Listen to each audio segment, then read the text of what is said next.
Bueno, pues debido a las circunstancias que estamos viviendo, bienvenidos a todos. Esta va a ser una serie de videos sobre el tema de volúmenes, enfocándonos en método de discos. Y para eso en este primer video vamos a revisar algunas generalidades. Vamos a suponer que tenemos una función, la función más sencilla que queramos. Vamos a expresar aquí una función lineal. Y la función lineal va a ser esta. Esto es y es igual a x. ¿Qué sucede si yo quiero obtener un volumen? Si yo quiero obtener un volumen, sabemos que la integral del volumen, perdón, la integral del área es un volumen. Entonces yo tengo dos posibilidades, integrar respecto al eje y o integrar respecto al eje x. Este método se conoce como método de discos, porque el volumen V va a ser igual a la integral de un área, eso es un volumen, a la integral de un área entre los límites de A y B, por la diferencial, en este caso la voy a escribir en términos de x, esto debería decir A de x, pero en este caso esto se llama método de discos porque el área que yo voy a utilizar como base para producir el volumen es el área de un círculo. Y el área de un círculo hay que recordar que es pi por radio al cuadrado.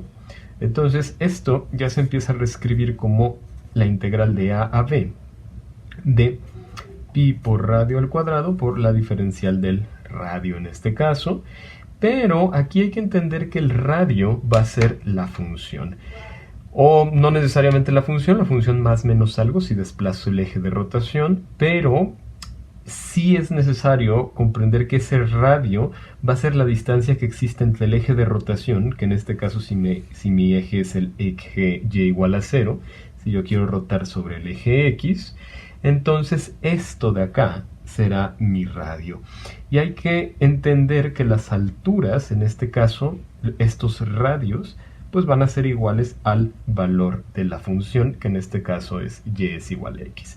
Si yo quiero sacar la distancia, la medida de todo esto, voy a tener que aplicar la regla y es igual a x y por lo tanto x fue mi radio. Así podemos construir, si esto es un radio, vamos a suponer que seguimos por acá abajo, vamos a tener este tipo de volúmenes. Aquí hay un disco y si yo me voy hasta acá, bueno, pues entendemos que el volumen será un tipo de cono que va a ser todo esto. Entonces hay que recordar que el volumen va a ser igual a la integral de AB de pi por radio al cuadrado por la diferencial del radio, y ya reescrito en términos de una función, hay que identificar en qué eje estoy rotando. Hay veces en que voy a tener que cambiar esta función a términos de y.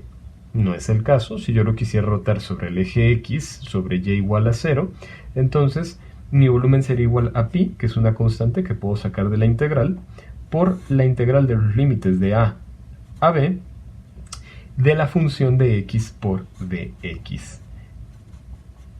Y con esto tenemos la fórmula de nuestra función, de la función de x elevada al cuadrado, esto es nuestro radio al cuadrado, por la diferencial de x, y así construimos la fórmula básica del volumen para el método de discos. Entonces, el método de discos, para obtener un volumen, el volumen va a ser igual a pi por la integral de a b de la función de x, en este caso porque estoy rotando en x, es un eje horizontal de rotación, elevado al cuadrado por dx. Esto es esencial recordarlo para trabajar con los siguientes ejercicios.